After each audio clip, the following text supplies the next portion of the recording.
Does your mind ever feel like a crowded, noisy room filled with voices all shouting at once? Voices of worry, what-if scenarios, replaying past mistakes, and catastrophizing future possibilities? Do you find yourself caught in relentless loops of thought, an inner hamster wheel spinning so fast it leaves you breathless, exhausted, and with a persistent, heavy knot in your chest? This is the landscape of anxiety, a terrain intimately familiar to so many of us in this modern age. It can feel like an invisible cage, constricting our joy, stealing our peace, and painting even the brightest days with a shade of gray. But what if we were to look at this pervasive experience through a different lens? What if, as the brilliantly insightful and wonderfully paradoxical G.K. Chesterton might propose, this very anxiety, this disquiet that gnaws at the soul, is not merely a malfunction to be silenced or a burden to be endured, but something more profound?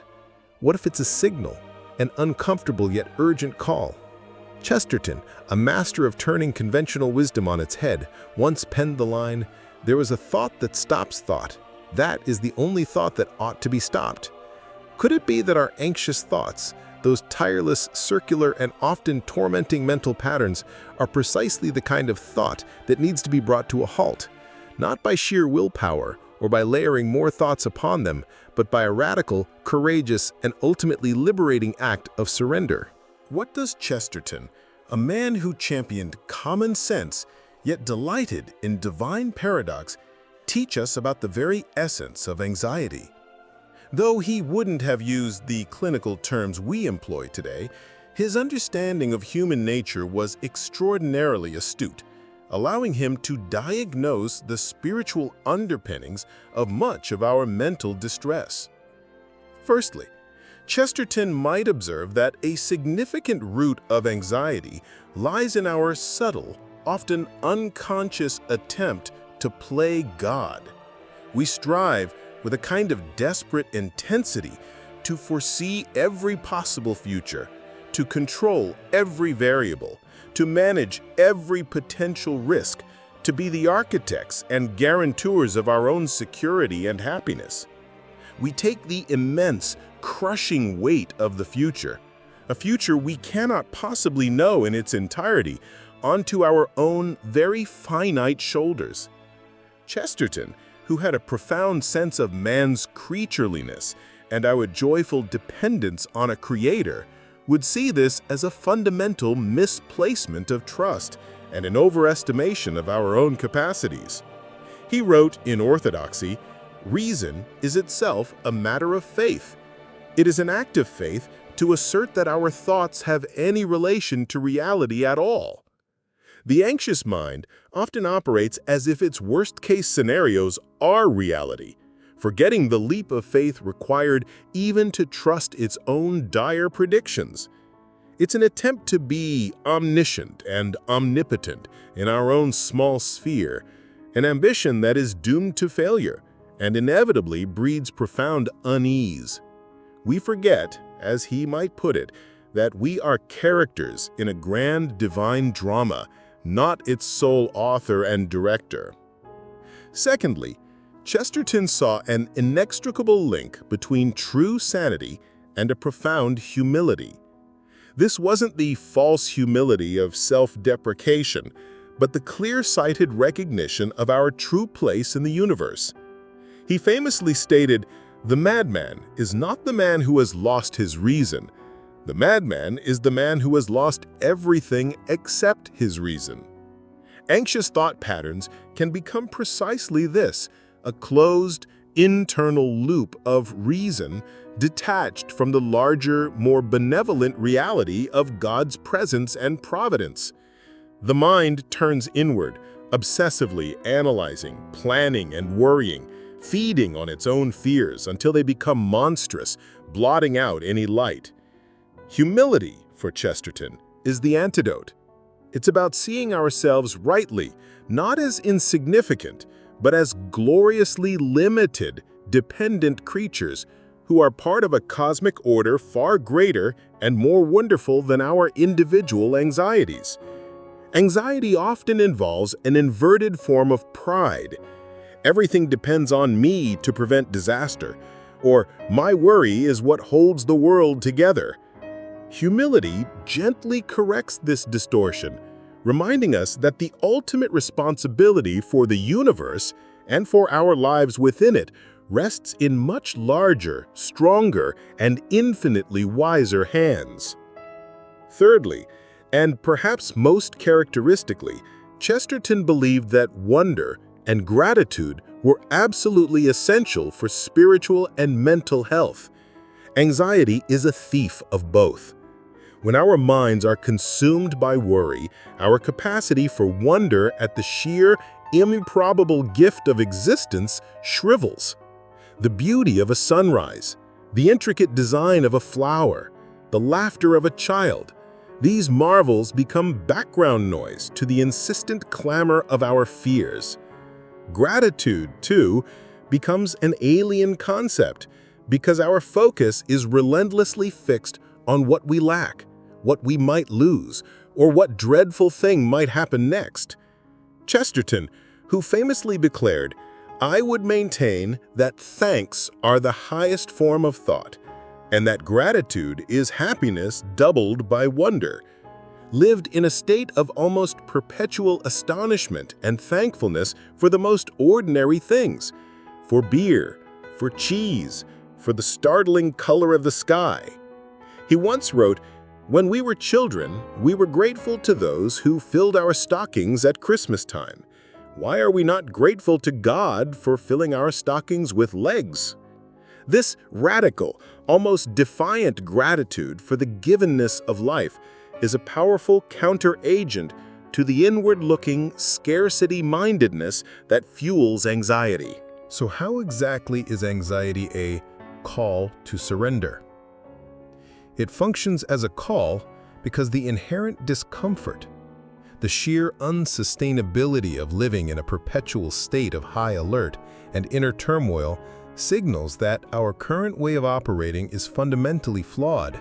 It is the soul's distress signal, its way of crying out, "This isn't working. I am carrying burdens I was never meant to bear. I need a different foundation, a different source of strength and security." The very pain of anxiety can be the catalyst that drives us to seek an alternative. The surrender Chesterton would point us towards is not a weak, passive capitulation to a grim fate. It's not throwing up our hands in despair and saying, "I give up, life is awful." Far from it. It is an active, courageous entrustment. It is a conscious, deliberate decision to hand over our fears, our obsessive planning, our desperate need for control, our exhausting attempts to predict and manage the future, to God. It is to acknowledge with humility, "I cannot see the whole picture. I do not and cannot know what tomorrow will bring. My power is limited, but I choose today, in this moment, to trust the one who does see, who does know, who holds all things in his hands." This, perhaps, is the essence of that thought that stops thought, the profound, peace-giving thought of God's sovereignty, his unwavering goodness, his unfailing love, which has the divine power to interrupt and quiet the frantic, futile spinning of the anxious mind. Think of Chesterton's cherished image of the Christian life as a divine romance or a great adventure. An adventure, by its very definition, involves elements of the unknown, the unpredictable, even the perilous. If we insisted on having a detailed map of every step, on controlling every variable, on eliminating every risk, there would be no adventure at all, merely a meticulously planned, sterile itinerary. And, ironically, we would likely still be riddled with anxiety about any unforeseen deviation from our perfect plan. Surrender, in this context, is about embracing the God-given adventure of life, with God Himself as our wise and trustworthy guide, even when the path ahead is shrouded in mist or the terrain feels treacherous. It's choosing to walk by faith, not by the fluctuating certainties of our own anxious calculations. Recall his wonderfully whimsical yet deeply profound line, "Angels can fly because they can take themselves lightly." There is a universe of wisdom in this for the anxious heart. Anxiety causes us to take ourselves, our worries, and our perceived responsibilities with an almost unbearable heaviness. We become spiritually and emotionally burdened, weighed down, unable to soar. Surrender is the spiritual practice of lightening up, not by making light of our genuine concerns or pretending our pain isn't real, but by transferring the ultimate weight, the ultimate responsibility for them to God.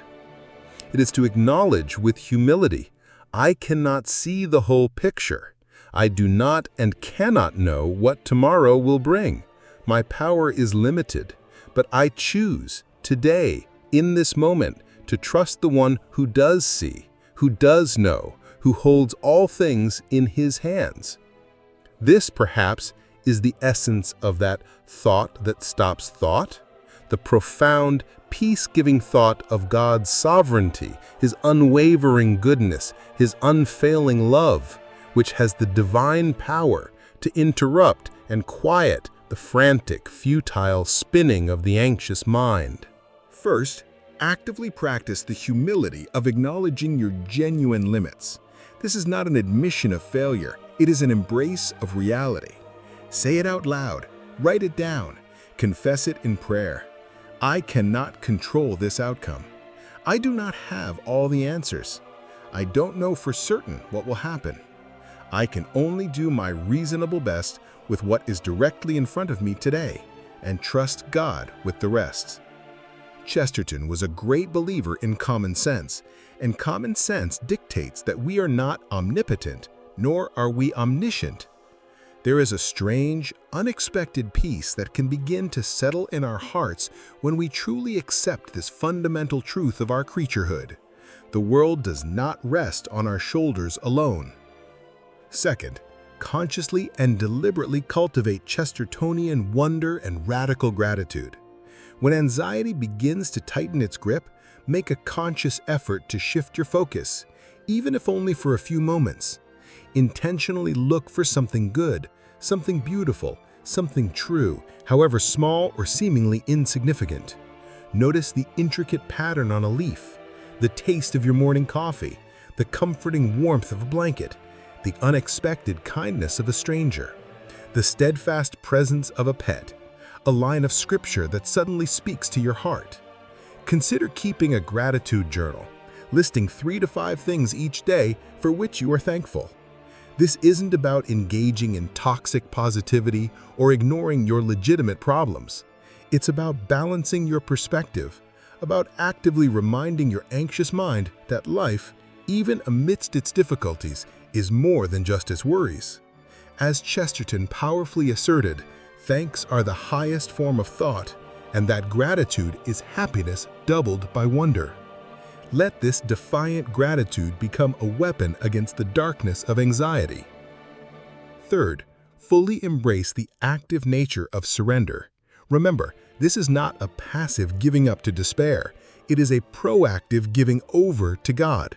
When an anxious thought or a wave of fear arises, instead of wrestling with it, endlessly analyzing it, or allowing it to drag you down a rabbit hole of negativity, try to visualize yourself consciously and intentionally placing that specific worry, that particular fear, into God's infinitely capable hands. You might even verbalize it in a short and simple prayer. God, I give you this consuming fear about my upcoming medical tests. I entrust it and its outcome to your loving care. Lord, this persistent anxiety about my children's future, it's yours to hold, to guide, to protect. This is not a one-and-done act. It will likely need to be done many times a day, perhaps many times an hour when anxiety is particularly acute. Think of it as a spiritual muscle that grows stronger and more effective with consistent exercise. Fourth, learn to challenge the tyranny of reason alone. Recall Chesterton's profound observation about the madman who has lost everything except his reason. When your anxious thoughts present themselves as impeccably logical, as undeniable truths about impending doom, take a step back and critically examine their foundation. Is this logic rooted in faith, hope, and a comprehensive view of God's character?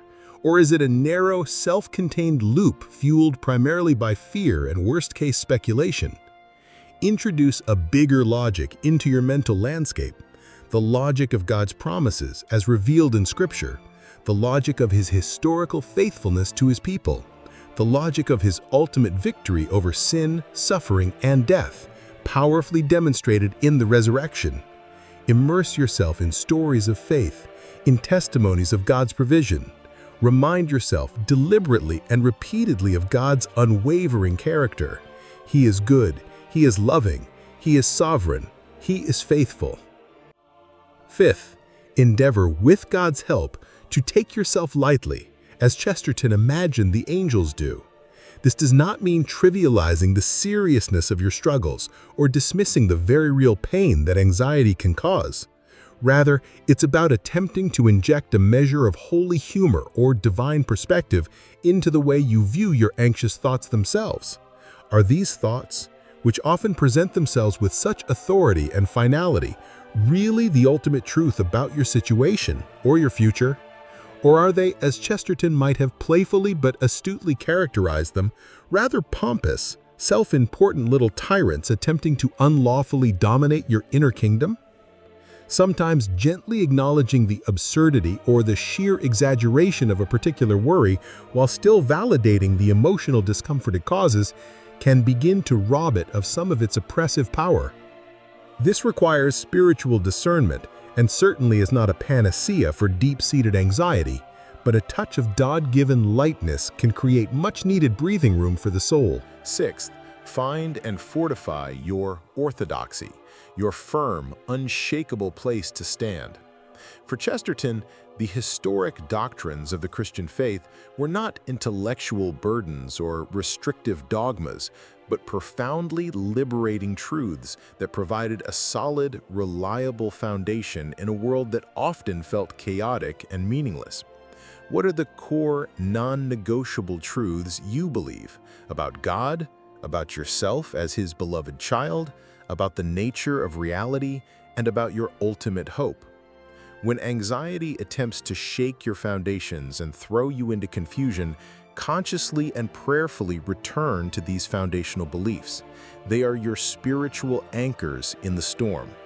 For Chesterton, the entire cosmos, with all its joys and sorrows, only made coherent sense when viewed through the transformative lens of the Incarnation, God becoming human in Jesus. The cross, God entering into and redeeming suffering, and the resurrection, God's ultimate triumph over sin, death, and despair. These grand truths can reframe our personal anxieties within a much larger, hope-filled narrative. This journey of reinterpreting anxiety as a call to surrender is, of course, not about achieving some mythical state of perpetual emotionless calm, impervious to life's inevitable challenges. Life will always present us with reasons for concern, but it is about fundamentally changing our default posture, shifting from one of fearful, isolated, white-knuckled striving to one of trustful, accompanied, open-handed adventure with God. It's about learning, day by day, moment by moment, to live with our hands open to receive God's grace and to release our burdens into His care, rather than with fists clenched in a futile attempt to control what is ultimately uncontrollable. The beautiful Chestertonian paradox at the heart of this is that in surrendering our anxieties to God, we do not ultimately lose control in a negative sense. Rather, we gain access to a profound peace that passes all understanding, a deep, abiding calm that is not dependent on favorable circumstances because it is rooted in the unchanging, loving, and sovereign nature of God Himself. We exchange the exhausting burden of false control for the liberating rest of true reliance. So I want to leave you with this gentle invitation to reflect. What specific anxiety, what particular worry is your mind clinging to most tightly today? What does that worry, if you examine it closely, reveal about what you are desperately trying to control, or what overwhelming burden you are attempting to carry all by yourself? And what might it look like in one small, practical, courageous step for you to begin the sacred process of surrendering that specific anxiety to God, drawing inspiration from G.K. Chesterton's robust, joyful, and deeply grounded faith? I would genuinely love to hear your thoughts, your experiences, and your questions on this vital topic. Does Chesterton's unique perspective on anxiety as a call to surrender resonate with you? In what ways have you perhaps already experienced the discomfort of anxiety as a nudge towards a deeper reliance on God?